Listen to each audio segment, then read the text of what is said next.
नमस्कार, आप देख रहे हैं टीवी 27 न्यूज। तमाम अहम खबरों के साथ मैं हूं आलोक। खबरों के सिलसिले को आइए देंगे विस्तार। अप्रैल के दूसरे हफ्ते में पहले चरण का मतदान संभव है, तो 14 या 15 मार्च को लोकसभा चुनाव की तारीखों का ऐलान संभव है। 7 चरणों में हो सकता है लोकसभा का चुनाव, सूत्रों के हवाले से खबर आ रही है। अप्रैल के दूसरे हफ्ते में पहले चरण का मतदान संभव है। 7 चरणों में हो सकता है लोकसभा चुनाव। लोकसभा चुनाव के लिए अब जिस तरीके से अब तैयारियां जोर शोरों से चल रही, सभी राजनीतिक दल ताल ठोक करके चुनावी मैदान में। एक तरफ बीजेपी की बात करें, बीजेपी ने देखिए अपने 195 उम्मीदवारों की लिस्ट भी जारी कर दी है। तो अप्रैल के दूसरे हफ्ते में पहले चरण का मतदान संभव है, जिस तरीके से खबरें आ रही हैं। अभी हालांकि औपचारिक ऐलान अभी होना बाकी है। तो 14 या 15 मार्च को लोकसभा चुनाव का ऐलान संभव है। 7 चरणों में हो सकता है लोकसभा का चुनाव, सूत्रों के हवाले से बड़ी खबर आ रही है। तो लगातार अब जो है चुनावी मोड, देश का माहौल क्या है, चुनावी माहौल जो 2024 लोकसभा चुनाव को लेकर के अब सरगर्मियां लगातार तेज होती जा रही हैं। एक तरफ सभी राजनीतिक दल अपनी अपनी जीत को लेकर के, अपने अपने दावों को लेकर के और अपने अपनी योजनाओं को लेकर के, मैनिफेस्टो को लेकर के अब जनता के बीच जाना भी शुरू हो गए हैं। और इसी बीच जो माहौल है वो पूरी तरीके से चुनावी रंग में नजर आ रहा है। तो लगातार नेताओं के दौरे भी जारी हैं।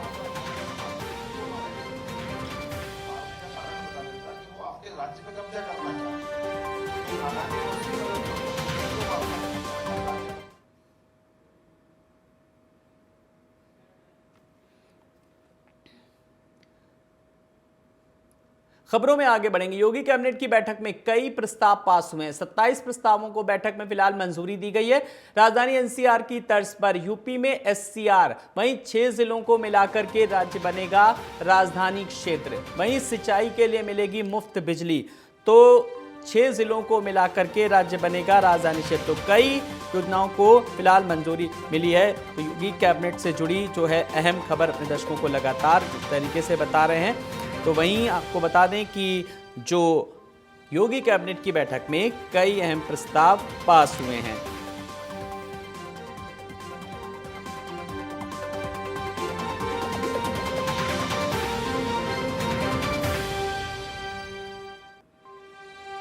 तो योगी कैबिनेट की बैठक पीएम आवास पर किस तरीके से हुई, वहां पर कई जो योजनाएं हैं उनको कहीं ना कहीं मूर्त रूप दिया गया। और इसी बीच मुख्यमंत्री योगी आदित्यनाथ ने अतिवृष्टि और ओलावृष्टि से प्रभावित 9 जनपदों के लिए 23 करोड़ की धनराशि मुआवजे के वितरण हेतु एडवांस के रूप में स्वीकृति प्रदान की है। और इस बीच कई जो ऐसी योजनाएं थी उनको फिलहाल मूर्त रूप दिया गया। राजधानी एनसीआर की तर्ज पर अब यूपी में एससीआर को भी फिलहाल मंजूरी दी गई है।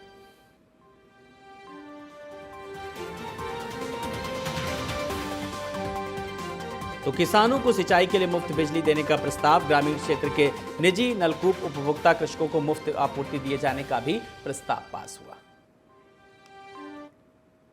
अगली खबर की ओर रुख करेंगे। तेलंगाना दौरे पर रहे पीएम मोदी ने घटकेसर और लिंगमपल्ली के बीच एमएमटीएस सुविधा को हरी झंडी दिखाई। इसके बाद प्रधानमंत्री नरेंद्र मोदी ने कहा, आज 140 करोड़ देशवासी विकसित भारत के निर्माण को लिए संकल्पबद्ध हैं और विकसित भारत के लिए आधुनिक इंफ्रास्ट्रक्चर का होना उतना ही जरूरी है। इसीलिए इस साल के बजट में हमने इंफ्रास्ट्रक्चर के लिए 11 लाख करोड़ रुपए दिए हैं। हमारा प्रयास है कि तेलंगाना को इसका ज्यादा से ज्यादा लाभ मिले। साथ ही पीएम मोदी ने तेलंगाना को दक्षिण भारत का प्रवेश द्वार कहा जाता है। तेलंगाना में रेल सुविधाओं को बेहतर बनाने के लिए विद्युतीकरण और दोहरीकरण का काम तेज गति से हो रहा है। 6 नए स्टेशन भी बनाए गए हैं। घटकेसर और लिंगमपल्ली के बीच एमएमटीएस ट्रेन सर्विस को दिखाई गई हरी झंडी। तो तेलंगाना दौरे पर रहे प्रधानमंत्री नरेंद्र मोदी।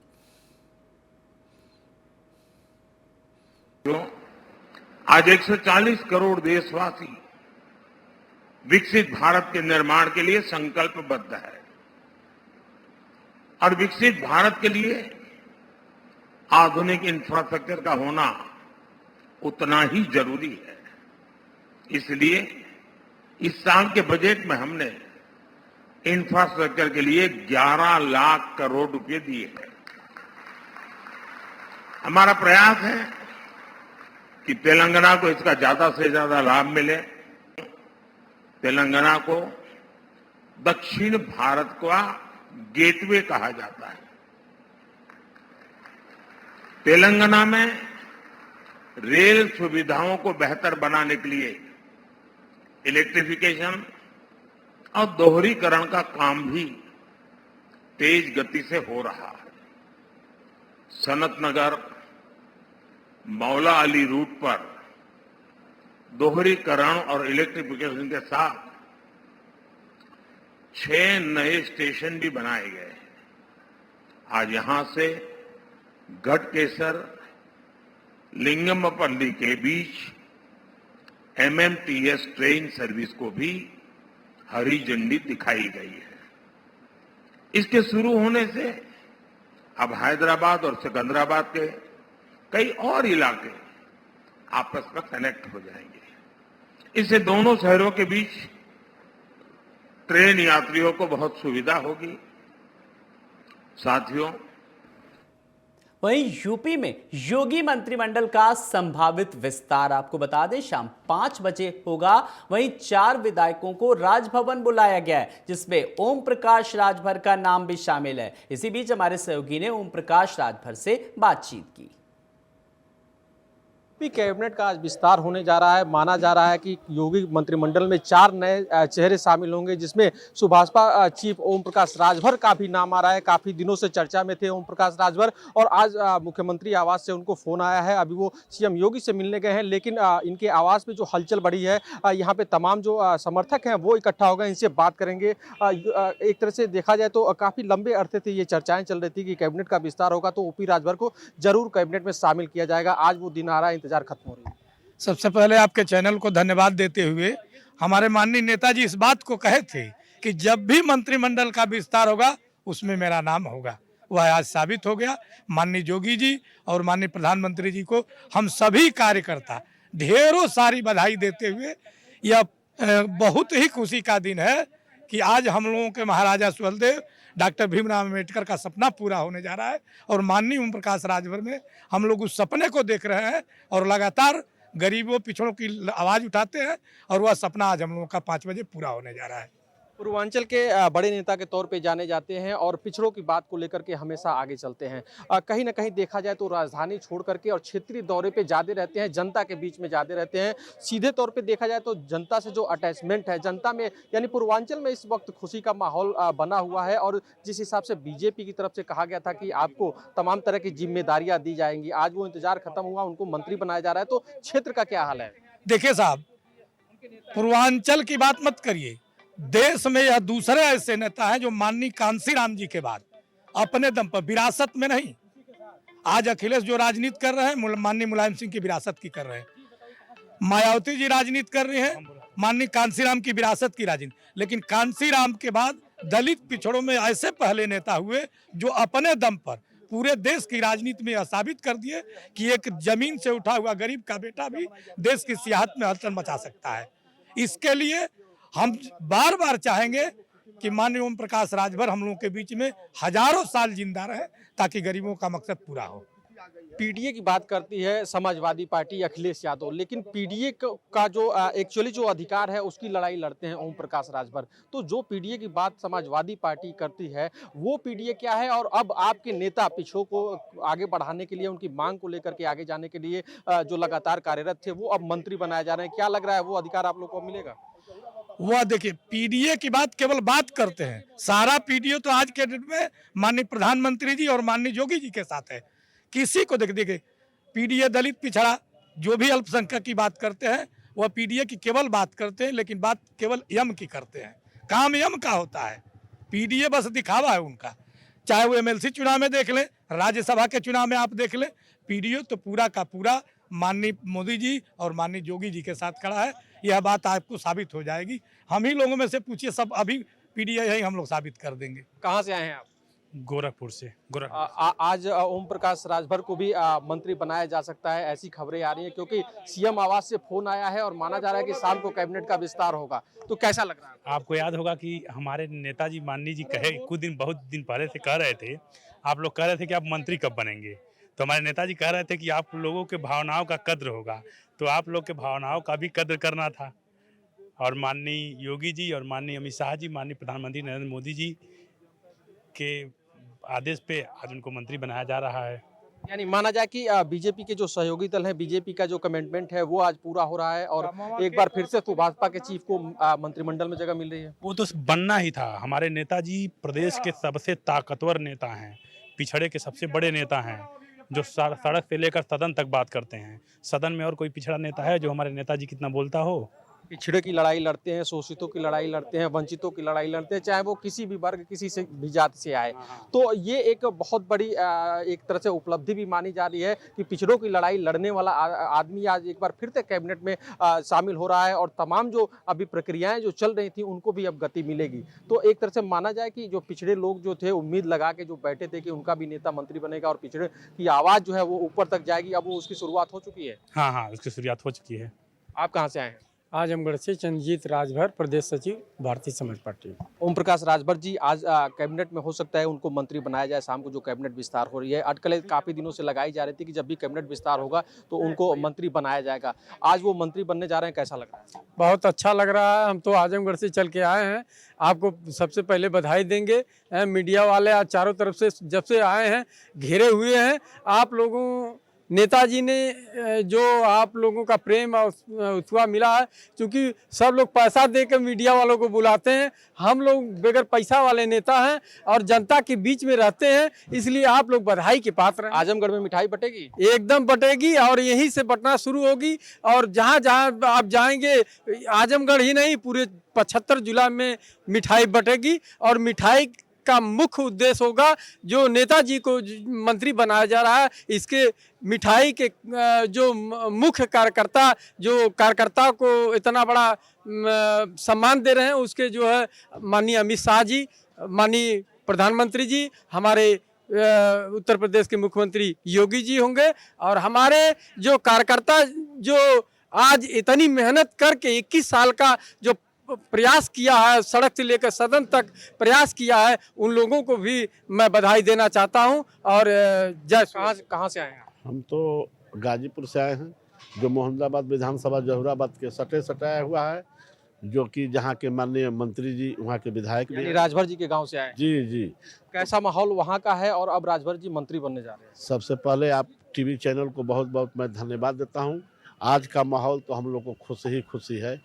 अब इसमें कहना क्या है। क्या लग रहा है पूर्वांचल में आज जश्न मनाया जाएगा, मिठाई बटेगी? चले में नहीं, पूरा प्रदेश में मनाया जाएगा। आप कहाँ से आए? हम गाजीपुर जहुराबाद से आए हैं। यानी आप भी नेताजी के गांव से? हाँ, आपको बधाई देता हूँ।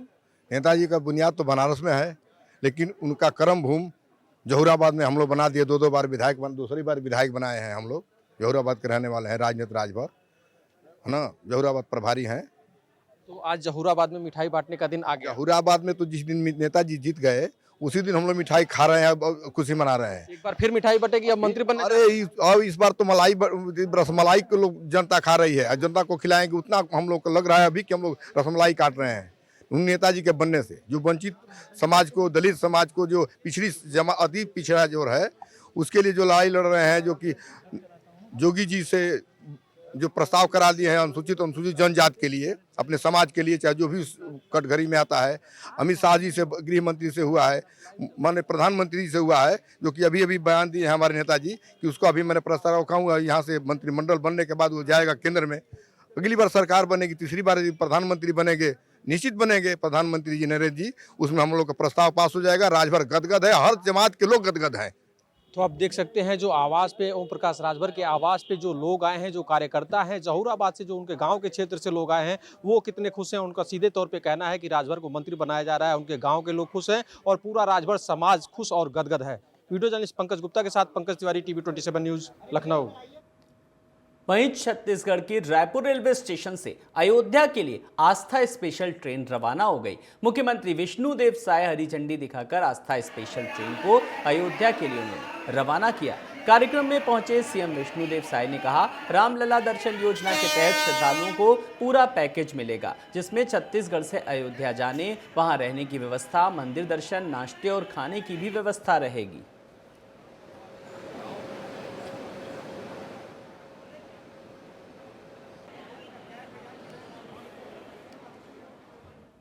खबरों में आगे बढ़ेंगे। देहरादून में सीएम धामी ने कहा, दिल्ली में पहले दिन ही हमारे 12,000 करोड़ के एमओयू करार हुए। एमओयू करार के समय काफी चुनौतियां रहीं। इसी बीच सिलक्यारा टनल हादसा भी हुआ, जो कि सबसे बड़ी चुनौती थी। उन्होंने कहा 30,000 करोड़ का एमओयू उन कंपनियों के साथ हुआ जिन्होंने पहले से ही उत्तराखंड में अपने निवेश लगाए हुए हैं। अभी ये शुरुआत है, समापन नहीं। ये हमारा संकल्प है जिसको पूरा करना है, सीएम धामी ने कहा।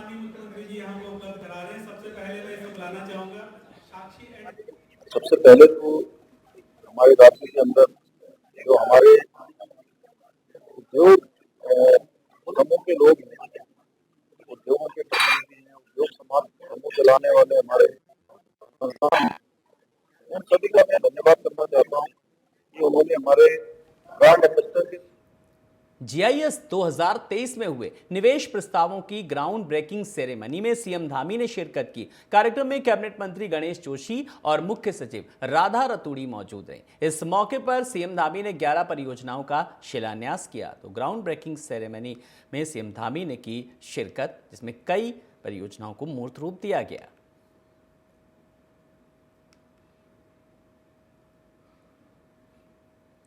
कांग्रेस पार्टी के वरिष्ठ नेता प्रीतम सिंह के बीजेपी में शामिल होने की बात कही जा रही है, लेकिन बीजेपी ने टिहरी लोकसभा सीट से माल राजलक्ष्मी शाह को अपना उम्मीदवार घोषित कर दिया। ऐसे में प्रीतम के बीजेपी में शामिल होने की अटकलों पर भी विराम लग गया। हालांकि बीजेपी का कहना है कि आने वाले समय में कांग्रेस के कई नेता बीजेपी में शामिल हो सकते हैं।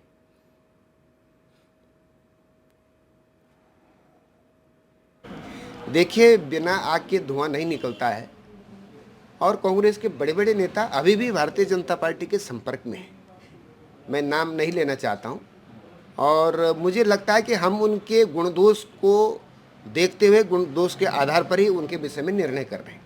अभी भी हमारे पास कई एप्लीकेशंस कांग्रेस के नेताओं की हैं, कुछ पूर्व विधायक भी हैं, कुछ वर्तमान के विधायक भी हैं, लेकिन हम उनकी उपयोगिता को देख करके, उनकी जन सेवा को देख करके उत्तराखंड के हित में है या नहीं है, उसके आधार पर निर्णय करेंगे। भाजपा के वो कह रहे थे वॉशिंग मशीन।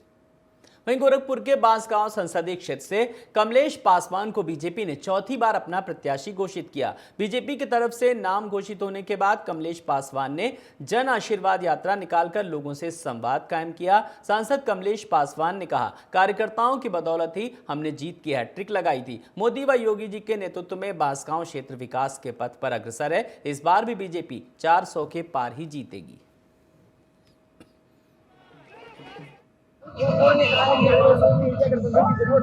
बिना शर्त हम उनको समर्थन देंगे। मुझे स्वामी पार्टी के वालों को कुछ भी नहीं करेगा।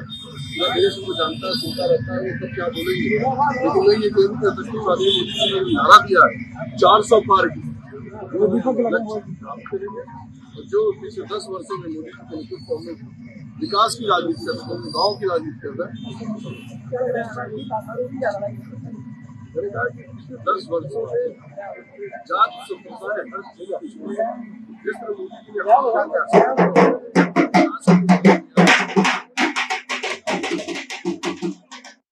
से कमलेश पासवान, जो वर्तमान में सांसद भी हैं, चौथी बार भारतीय जनता पार्टी ने उन पर विश्वास जताते हुए और उन्हें उम्मीदवार घोषित किया है। आज उन्होंने जन विश्वास यात्रा अपने लोकसभा क्षेत्र में निकाली। नरेंद्र मोदी जी के आश्वासन को, बातों को लेकर के जनता के बीच में जा रहा हूं और उम्मीद है कि इस बार भारतीय जनता पार्टी 400 के पार जाएगी। पुनः बांसगांव में कमल खिलेगा। अपने सहयोगी सरफराज अहमद के साथ मैं विपिन त्रिपाठी, TV27 गोरखपुर। धन्यवाद। मुरादाबाद में वाहन फिटनेस के लिए अब लंबा इंतजार नहीं करना होगा। परिवहन विभाग ने जिले में अब 3 नए वाहन फिटनेस सेंटर खोलने की तैयारी कर ली है, जिससे वाहन चालकों को एक बड़ी राहत मिलेगी। ARTO आंजनेय कुमार ने बताया कि 3 में से 1 फिटनेस सेंटर की अनुमति शासन स्तर से मिल चुकी है। बाकी फिटनेस सेंटरों की अनुमति जल्द ही मिल जाएगी। इससे लोग लंबी लंबी कतारों से बच सकेंगे। साथ ही उन्होंने बताया कि जिले में एक स्क्रैप सेंटर भी खुल चुका है।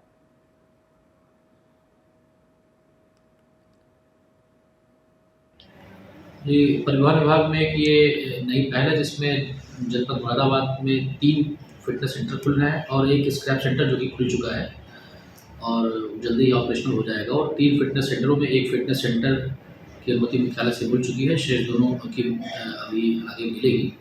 और इन फिटनेस सेंटरों पे गाड़ियों का फिटनेस होगा, जो वहाँ पे विशेष इक्विपमेंट रहेंगे, उसके द्वारा मशीनों द्वारा फिटनेस किया जाएगा और इससे जो एक भीड़ रहती थी एक ही जगह पे फिटनेस की, और उसमें प्राय विलम्ब हो जाता था, शाम तक गाड़ियों को रुकना पड़ता था। अब 3 सेंटर होने से उनको लाभ ये होगा कि अपनी सुविधा के अनुसार वहाँ पे पहुँच पाएंगे और अपना समय के हिसाब से उसको करा पाएंगे सुविधा के अनुसार। वहीं जालौन में तेज रफ्तार का कहर देखने को मिला। तेज रफ्तार ट्रक ने ट्रैक्टर में जोरदार टक्कर मारी, जिसमें 3 लोग गंभीर रूप से घायल हो गए। वहीं केबिन में फंसे ट्रक चालक को कड़ी मशक्कत के बाद बाहर निकाला गया, जिसके बाद मौके पर पहुंची पुलिस ने सभी घायलों को अस्पताल में भर्ती करवाया।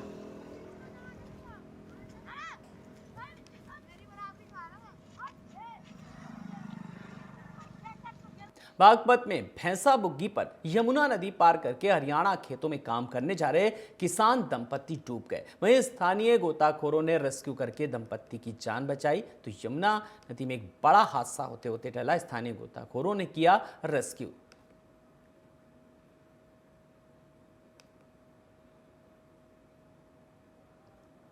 और अगली खबर है धमतरी जिले के भिड़ावर गांव के लोगों की मूलभूत सुविधाओं से जुड़ी हुई, जिन्हें सुविधाएं ना मिलने पर आक्रोश जताते हुए अपनी समस्याओं को दूर करने की मांग की। प्रशासन की मांग एवं समस्याओं से अवगत कराने के लिए गांव के ग्रामीण कलेक्ट्रेट पहुंचे, जहां उन्होंने प्रशासन से गांव में मूलभूत सुविधाएं उपलब्ध कराने की मांग की।